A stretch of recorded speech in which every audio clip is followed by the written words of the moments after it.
Hi there, it's Bill again. It's a beautiful day here in the Dordogne, back end of October 2023, and absolutely perfect for a ride. So I'm about to set out. Here is GiGi as ever, looking the part. And since we last spoke, there's been two developments. By far the most important is the rear suspension. And over the very long hot summer, it developed an appalling shriek from down here by the pivot bearing for the swing arm, and it got worse and worse. Every time you went over even the smallest bump, it shrieked and howled, and I got fairly cheesed off with it. But looking online, it turns out that this seems to be a perennial problem with this mark of Himalayan. Lots of people have had it, and the only thing you can do is strip down the whole swing arm assembly and grease up the bearings in there, which I did, helped by my very good friend Nick. And trying to do this on your own, it's not impossible, but you need about 4 hands to hold all the different spacers and shafts when you're reassembling. When we got it apart, we found that the bearings at the ends of the pivot arm were dry as a bone. There was rust. I don't know how, because it's never seen rain, but there's been water ingress there, and there was rust in there. So it's been absolutely rammed with grease, and I've added a couple of shims either end because there was movement in the pivot shaft, and there shouldn't have been. So the nuts on either end had nothing to bear on. So anyway, that's gone back together again, and today we're going to find out whether the noise has gone. It's certainly gone when I sit on it and bounce up and down, so we will see.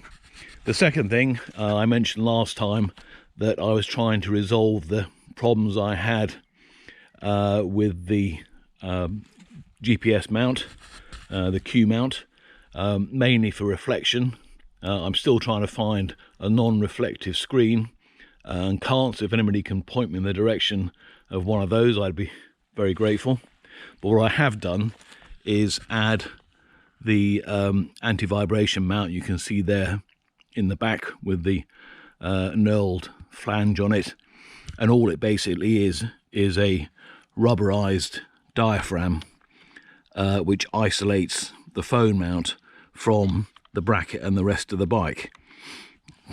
Personally, it feels to me fairly hard and rigid, and I'll be surprised if it eliminates the vibration, but if it takes away most of it, that'll be a plus.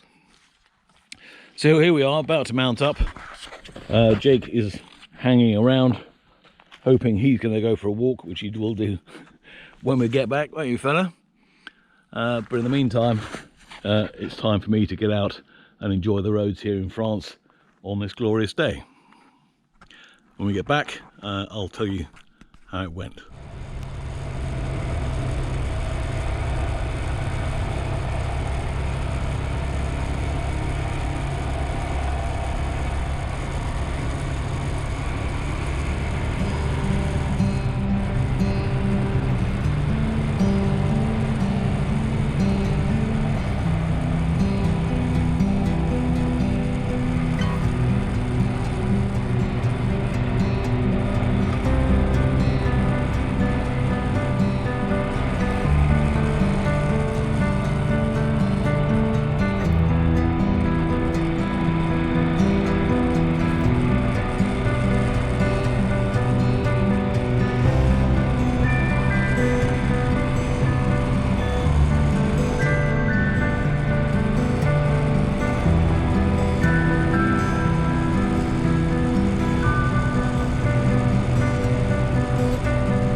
So this is coming into Castelmoron from the north. It's a beautiful square over on the left hand side there. During the summer the leaves make perfect shade. We're just coming down towards the main square, and here comes the village idiot who clearly thinks it's his right of way. It's the covered market over on the left. Again, that's lovely during the summer months. And we're approaching the main bridge over the River Lot. Looks rather like the bridge at Arnhem. And there's the obligatory French cyclist. You can't go anywhere far in France without going past groups of cyclists. And down on the right there's a campsite which leads down to the river. I'll be turning right just along here.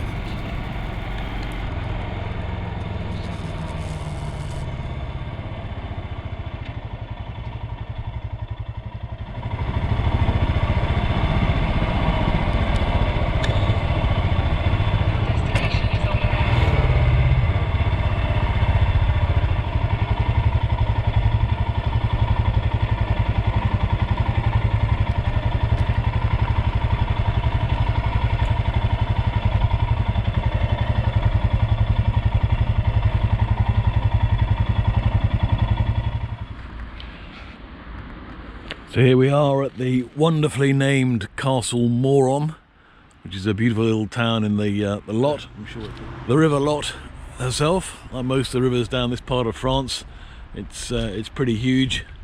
This place has a campsite, and like a lot of the river towns, has its own beach. They tend to make artificial beaches with imported sand. I suspect that's what they've done here, but it is a navigable river, and just up round the corner here is a hydroelectric dam, and there is a lock going through to get vessels through, although you don't see too many on the rivers now. But over on the other side, that long wall is the old town quay, and they'd export through here masses of stuff: wine, oil, walnuts, all the local produce. But it's not a bad little town. There's a beautiful square just up there, has a good pizza wagon late in the evening if you're passing through on a bike and need something to eat.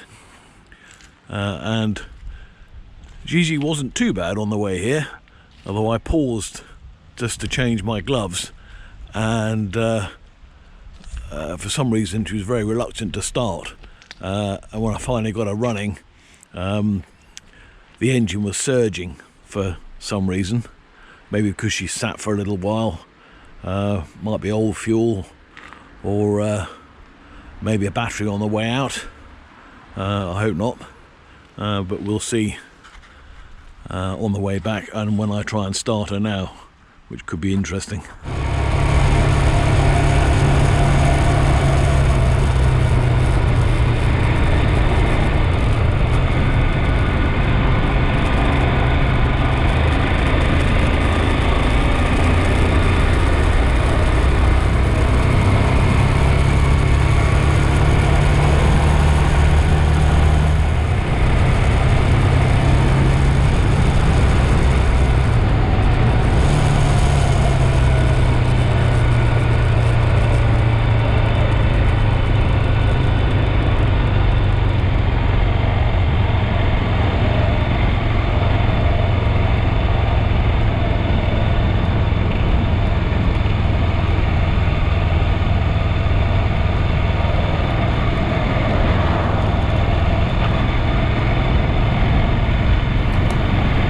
Pass out of this village, on the left hand side you'll see the old school.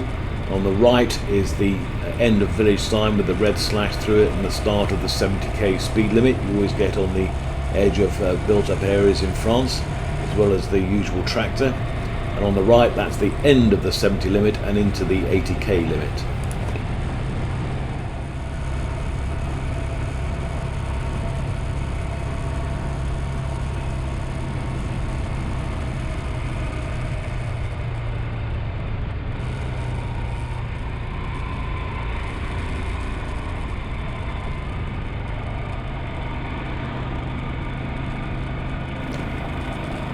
Now we've been on the road for a while, I think you get the idea about riding in France, or certainly in southwest France.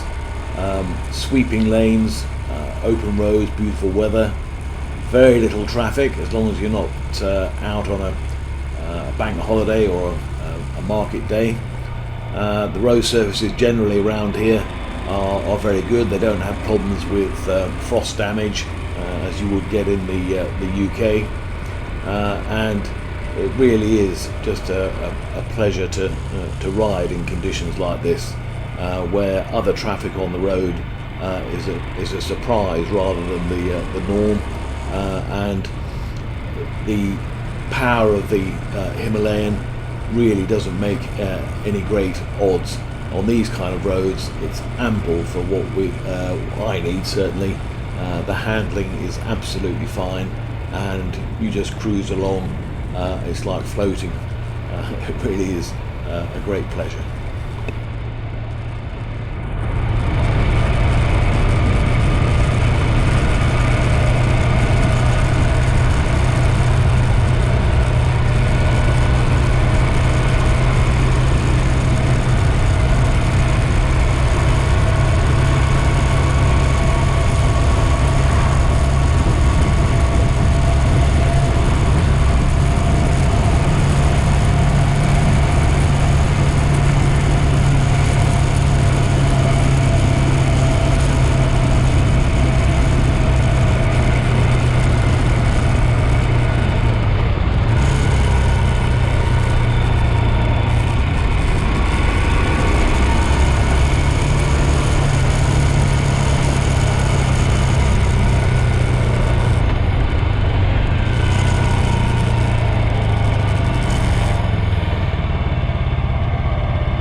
That's it, back again after a couple of hours on the road. It was beginning to get a bit chilly towards the end. My fingers are a bit cold, even though it's still sunny.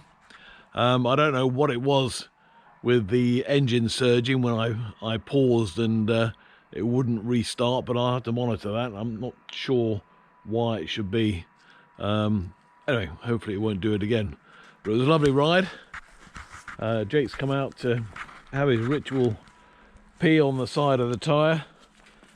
There you are, you villain.